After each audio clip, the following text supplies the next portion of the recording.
Kerinci secara geografis merupakan wilayah yang terletak di bagian barat Provinsi Jambi, berjarak sekitar 420 km dari kota Jambi. Secara administratif, pemerintah wilayah Kerinci terdiri dari Kabupaten Kerinci dan Kota Sungai Penuh. Wilayah ini berada di bagian dataran tinggi Provinsi Jambi karena diapit oleh jajaran perbukitan barisan di Pulau Sumatera. Oleh sebab itu, wilayah Kerinci disebut pula sebagai dataran tinggi Jambi. Secara topografis, wilayah ini terdiri dari lembah dan pegunungan. Lembah terbesar dinamakan sebagai Lembah Kerinci yang berukuran panjang sekitar 70 km dan lebar sekitar 100 km. Pola lembah menyempit di bagian barat laut dan membuka ke arah tenggara. Bagian selatan lembah dibatasi oleh Danau Kerinci, sedangkan di bagian barat laut dibatasi oleh lereng selatan kaki bagian bawah Gunung Kerinci. Wilayah Kerinci merupakan salah satu wilayah yang rawan gempa di Indonesia.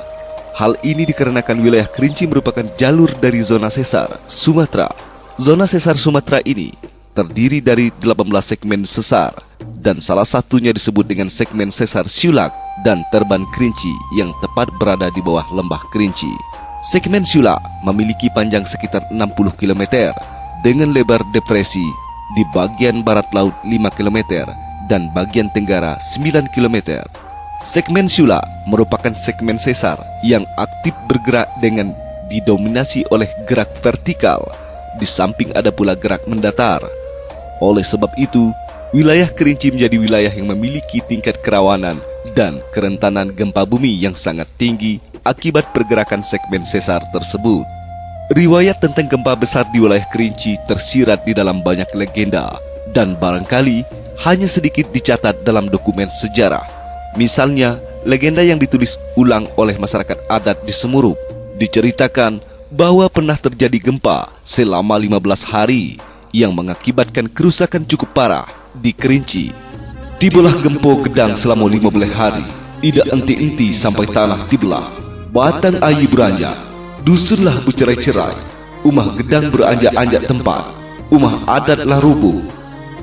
Datanglah gempa besar selama 15 hari, tiada berhenti hingga tanah terbelah, posisi sungai bergeser, perkampungan rusak, rumah adat bergeser dari tempatnya dan rubuh.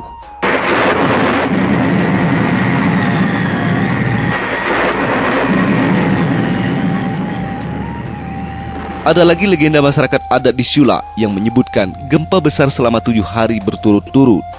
Selama gempa tersebut, masyarakat tidak naik ke rumah, bahkan nasi yang sedang ditanak tidak bisa matang akibat goncangan yang berlangsung terus-menerus.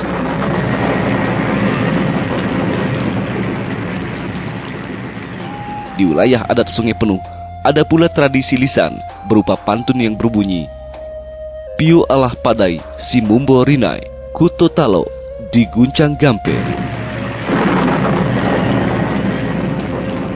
Mengapa padi menjadi hampa seperti ini? Karena Kuto Teluk yang merupakan nama dari sebuah dusun atau desa diguncang gempa. Legenda dan tradisi lisan ini menyiratkan bahwa gempa sering terjadi di masa lalu di wilayah Kerinci.